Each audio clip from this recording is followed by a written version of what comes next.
Here we are approaching the end of the first week. We've made very good progress over the last couple of days. The weather has helped and we're beginning to get well under last year's excavation. If you look here, we can see gravel surfaces, stony surfaces continuing. A hint in the bottom of this section of a sandy layer here.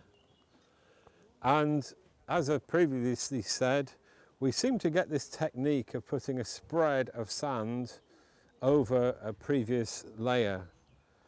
Some quite nice bits of worked stone sticking out in the section that you can see here.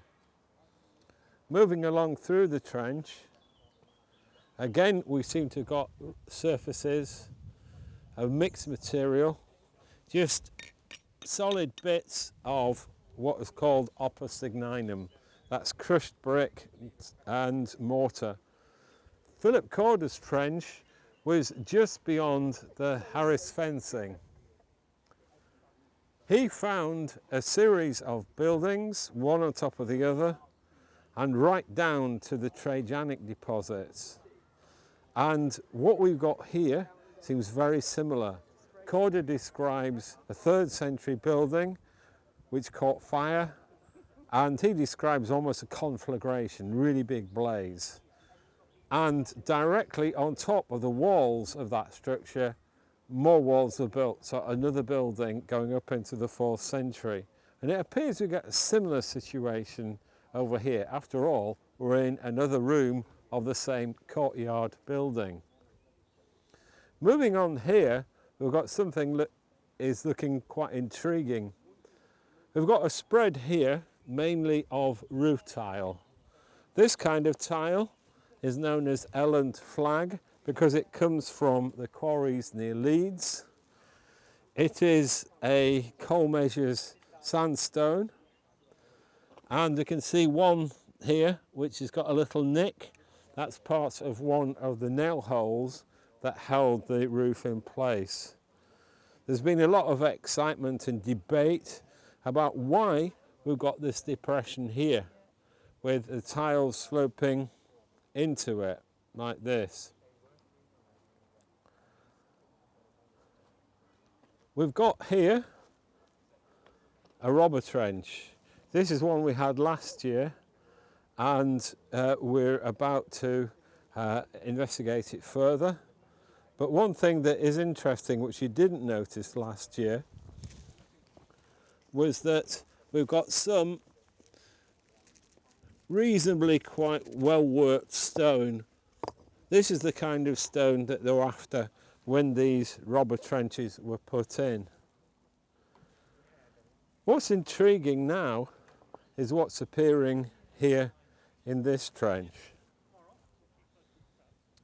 And you can see an area here of burning. And then also across the trench,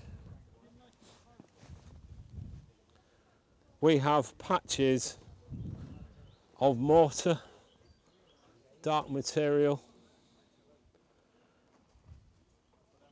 We have here some very nicely worked flat stone.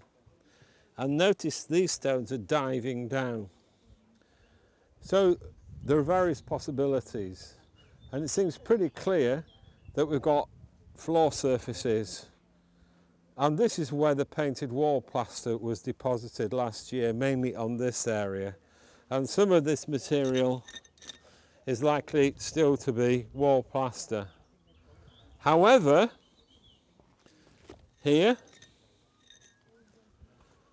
and here and here, it is a strong possibility that we may have underfloor heating system or hypercaust. This is now by no means certain at this stage, but this is a possibility. Interesting again, we've got mortary surface over here and another ashlar block. Can you see how nicely worked the stone is compared to the rubble that's elsewhere? That is what they were after when these buildings were demolished. Moving now into this area. Intriguing, this came up today. Notice the stone here has a very sharply worked face and mortar in between the two stones. Now it seems likely that that has fallen off something, or perhaps it may be in situ. In the section we've also got voids within a rubble area, so it's possible, putting this together with what's going on here, that we do have a robber trench of a previous wall here as well, because the stones are diving down into it. We have here as well a nice piece of tubuli or box flue tile.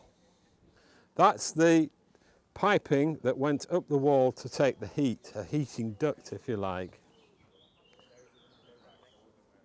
The sandy layer here is probably one of those kind of sanitizing layers that was put over the site before the next build was made. We may have the last vestige of the wall that ran in this direction here, but here where I'm standing, we've got clear stony rubble. It's really quite solid still in this patch.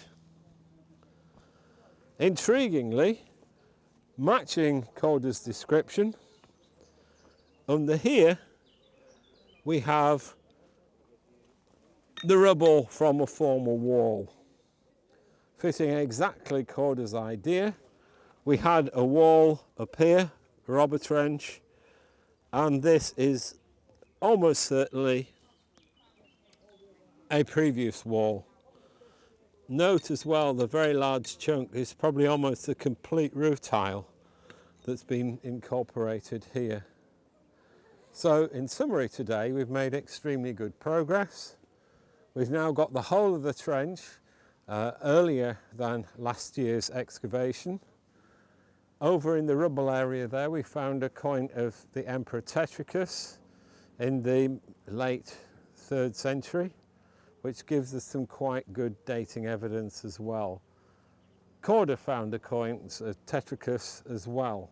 So again, we're very much fitting into his picture, and it's a real testimony to a great early archaeologist of the 1930s that we can recognise clearly in our trench what he had discovered.